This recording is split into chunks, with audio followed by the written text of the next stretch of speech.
जब धर्मराज युधिष्ठिर अपना पूरा राजपाट परीक्षित को सौंपकर पांडवों और द्रौपदी समेत महाप्रयाण हेतु हिमालय की ओर निकल गए थे, उन दिनों स्वयं धर्म बैल का रूप लेकर गाय के रूप में बैठी पृथ्वी देवी से सरस्वती नदी के किनारे मिले।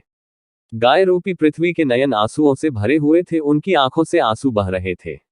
पृथ्वी को दुखी देख धर्म ने उनसे उनकी परेशानी का कारण पूछा। धर्म ने कहा, देवी तुम ये देखकर तो नहीं रो रही कि मेरा बस एक पैर है, या तुम इस बात से दुखी हो कि अब तुम्हारे ऊपर बुरी ताकतों का शासन होगा। इस सवाल पर पृथ्वी देवी बोली, हे धर्म तुम तो सब कुछ जानते हो, ऐसे में मेरे दुख का कारण पूछने से क्या लाभ। सत्य, पवित्रता, क्षमा, दया, संतोष, त्याग, गौरव, अहंकारहीनता आदि गुणों के स्वामी भगवान श्री कृष्ण के स्वधाम जाने की वजह से कलयुग ने मुझ पर कब्जा कर लिया है। पहले भगवान कृष्ण के चरण मुझ पर पड़ते थे, जिसकी वजह से मैं खुद को सौभाग्यशाली मानती थी, परंतु अब ऐसा नहीं है, अब मेरा सौभाग्य समाप्त हो गया है।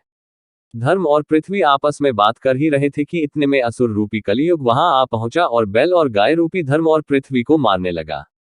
राजा परीक्षित वहां से गुजर रहे थे। जब उन्होंने ये दृश्य अपनी आंखों से देखा तो कलयुग पर बहुत क्रोधित हुए। अपने धनुष पर बाण रखते हुए राजा परीक्षित ने कलयुग से कहा, दुष्ट पापी तू कौन है? इन निरीह गाय तथा बैल को क्यों सता रहा है? तू महान अपराधी है, तेरा अपराध क्षमा योग्य नहीं है, तेरा वध निश्चित है। राजा परीक्षित ने बैल के स्वरूप में धर्म और गाय के स्वरूप में पृथ्वी देवी को पहचान लिया।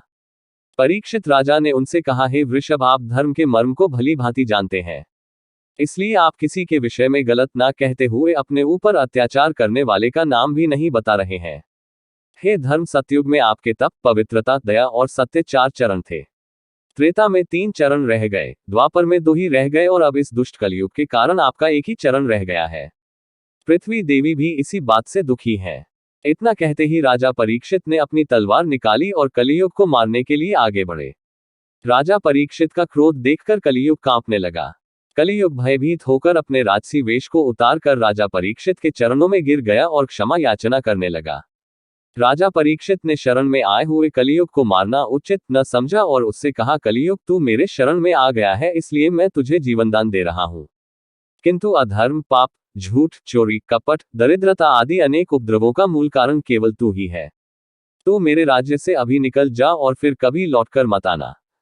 परीक्षित की बात को सुनकर कलयुग ने कहा कि पूरी पृथ्वी पर आपका निवास है। पृथ्वी पर ऐसा कोई भी स्थान नहीं है जहां आपका राज्य ना हो, ऐसे में मुझे रहने के लिए स्थान प्रदान करें। कलयुग के ये कहने पर राजा परीक्षित ने सोच विचार कर कहा, झूठ, द्यूत, मद्यपान, परस्त्रीगमन और हिंसा, इन 4 स्थानों में असत्य, मद, काम और क्रोध का निवास होता है। तो इन 4 स्थानों पर रह सकता है। परंतु इस पर कलयुग बोला, हे राजन, ये 4 स्थान मेरे रहने के लिए अपर्याप्त है, अन्य जगह भी प्रदान कीजिए मुझे। इस मांग पर राजा परीक्षित ने उसे स्वर्ण के रूप में 5वां स्थान प्रदान किया। स्वर्ण रूपी स्थान मिलते ही कलयुग ने राजा परीक्षित के सोने के मुकुट में वास कर लिया। कलयुग इन स्थानों के मिल जाने से प्रत्यक्षतः तो वहां से चला गया, किंतु कुछ दूर जाने के बाद अदृश्य रूप में वापस आकर राजा परीक्षित के स्वर्ण मुकुट में निवास करने लगा। मार्कंडेय पुराण में कलयुग के दौरान समस्त जनता पर मनमाने ढंग से शासन करेंगे, मनचाहे ढंग से उन पर कर थोपेंगे।